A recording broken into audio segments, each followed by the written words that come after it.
सायली मॅमला खरं thank you because 4th attempt नंतर मी पूर्ण गिव्ह केलं होतं ऑलमोस्ट गिव्ह की आय वॉज लाईक की दिस इज माय लास्ट अटेम्प्ट आणि मी यापुढे आता नाही करणार आहे आणि तेव्हा मी मॅमला भेटले आणि मॅम वॉज लाईक की तू असं नको करू, तू एक एक ग्रुप दे आणि एक एक ग्रुप देऊन तू ते क्लिअर कर आणि तू एक टेस्ट सिरीज दे. तुला नाही तू फेल झालीस तरी काही इश्यू नाही, टेस्ट सिरीजमध्ये फेल झालीस काही इश्यू नाही, जस्ट अटेम्प्ट इट. आणि मी त्यांचं ऐकलं आणि तसंच घडलं. मी नोव्हेंबर 24 मध्ये फर्स्ट वीक क्लिअर झाले आणि सेम मी तसे स्केप्टिकल होते अबाउट मे 25 की काय करायचं, कारण माझे क्लासेस खूप आधी झाले होते आर्टिकलशिपमध्ये आणि ते आता विसरला गेले होते, सिलेबस चेंज झाला होता, काय करायचं काय नाही काहीही कळत नव्हतं.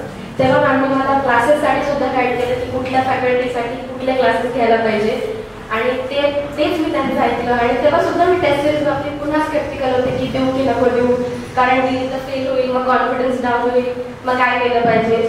पण तरीही मॅमने मला पुश केलं आणि मॅम अशा की तू फक्त अटेम्प्ट कर, नाही पास झालीस तरी काही इश्यू नाही, जस्ट अटेम्प्ट इट. आणि सेम तसंच घडलं. आणि आई वडिलांना खरं थँक्यू की त्यांनी मला खरं सपोर्ट केला याच्यामध्ये.